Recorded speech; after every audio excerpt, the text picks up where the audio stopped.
Olá, povo de Deus, santos inocentes, 28 de dezembro de 2021. A nossa reflexão de hoje é a partir de primeira carta de João 1, de 5 a 2, 2, e Mateus 2, de 13 a 18. Caríssimos, a mensagem que ouvimos de Jesus Cristo e vos anunciamos é esta: Deus é luz e nele não há trevas. Se dissermos que estamos em comunhão com ele, mas andamos nas trevas, estamos mentindo e não nos guiamos pela verdade. Mas se andamos na luz, como ele está na luz, então estamos em comunhão uns com os outros. E o sangue de seu Filho Jesus nos purifica de todo pecado. Se dissermos que não temos pecado, estamos nos enganando a nós mesmos. A verdade não está dentro de nós. Se reconhecermos nossos pecados, então Deus se mostra fiel e justo para nos perdoar os pecados e nos purificar de toda a culpa. Se dissermos que nunca pecamos, fazemos dele um mentiroso e sua palavra não está dentro de nós. Meus filhinhos, escrevo isto para que não pequeis. No entanto, se alguém pecar, temos junto do Pai um defensor, Jesus Cristo, o justo. Ele é a vítima de expiação pelos nossos pecados, e não só pelos nossos, mas também pelos pecados do mundo inteiro. Deus é luz e nele não há trevas. É típico de João dividir o mundo em dois caminhos, como a literatura dos sapienciais, o da luz e o das trevas, o da verdade ou da mentira. Quem caminha na luz e pratica a verdade vive em comunhão com Deus e com os irmãos, e é purificado de todo pecado pelo sangue de Jesus derramado na cruz. Quem, pelo contrário, caminha nas trevas e não pratica a verdade, engana-se a si mesmo. Não vive em comunhão com Cristo nem com os irmãos. Está longe da salvação. Os verdadeiros crentes reconhecem diante de Deus o seu pecado, confessam-nos e confiam no Senhor fiel e justo. São salvos. Os maus, pelo contrário, que não reconhecem seus pecados, tornam vão o sacrifício de Cristo e a sua palavra de vida não os pode transformar interiormente.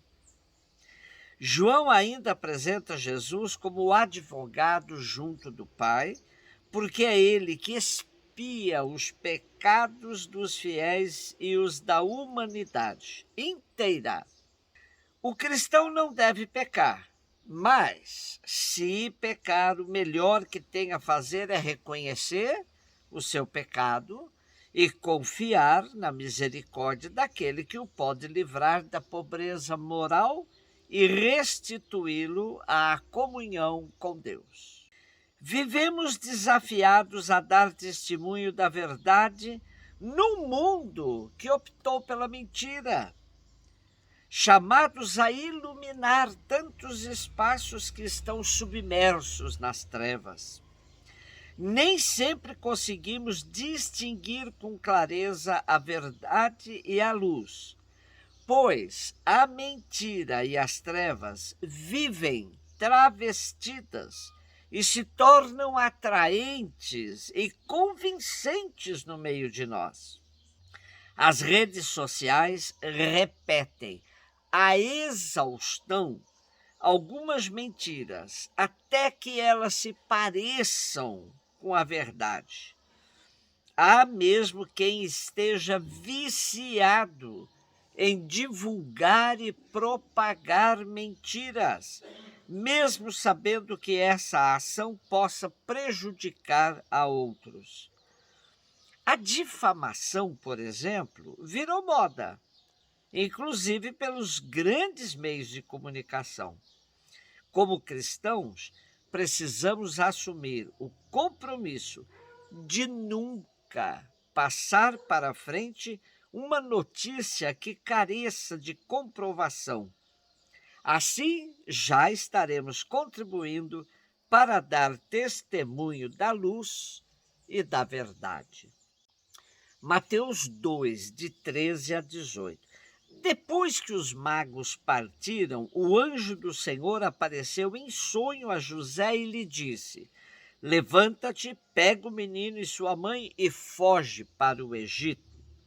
Fica lá até que eu te avise, porque Herodes vai procurar o menino para matá-lo. José levantou-se de noite, pegou o menino e sua mãe e partiu para o Egito. Ali ficou até a morte de Herodes, para se cumprir o que o Senhor havia dito pelo profeta: do Egito chamei meu filho. Quando Herodes percebeu que os magos o haviam enganado, ficou muito furioso. Mandou matar todos os meninos de Belém e de todo o território vizinho de 2 anos para baixo, exatamente conforme o tempo indicado pelos magos.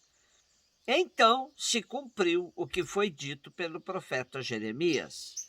Ouviu-se um grito em Ramá, choro e grande lamento. É Raquel que chora seus filhos e não quer ser consolada, porque eles não existem mais.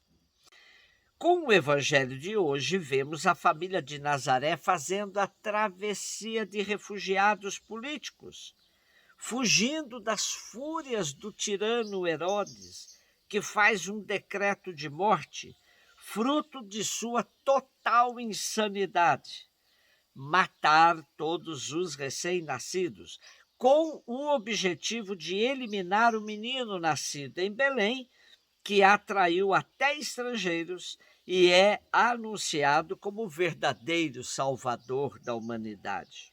Impressionante o relato de Mateus, que nos diz que José é o avisado por Deus deste plano de morte em sonho. Fugir para o Egito, terra da escravidão do povo de Israel, e que agora será o lugar de acampamento para a família refugiada de Nazaré. Essa família não tem privilégio algum. Jesus é um de nós em tudo, inclusive no sofrimento e na perseguição. Desde o seu nascimento, Jesus provoca contradições. Uns o procuram para adorá-lo e outros para matá-lo. Na realidade, a narrativa evangélica evidencia um outro tema também: a aventura humana de Jesus desde a sua infância. Ela é lida à luz da história de Moisés e do seu povo. Tanto o nascimento de Moisés como de Jesus coincidem com a matança de meninos hebreus inocentes. Ambos se dirigem para o Egito.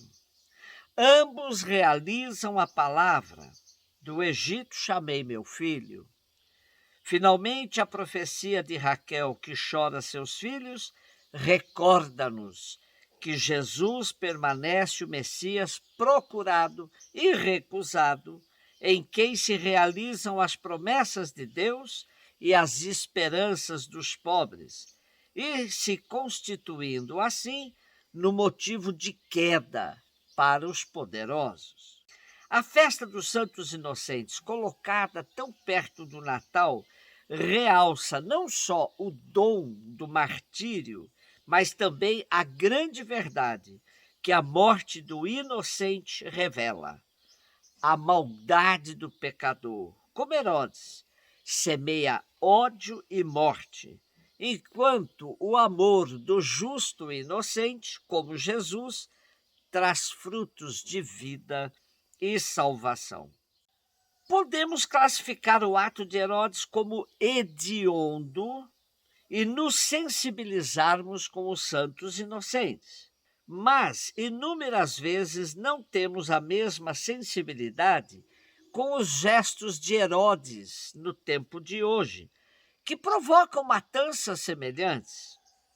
Nestes tempos de crise sanitária do país, o retardamento da campanha da vacinação significou a morte assustadora de milhares de irmãos e irmãs nossos.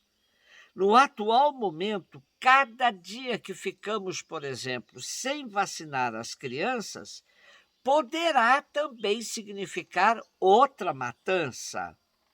Em outras palavras, de nada adianta lamentarmos a morte dos santos inocentes do tempo de Jesus, se não nos sensibilizarmos com a morte dos santos inocentes de hoje.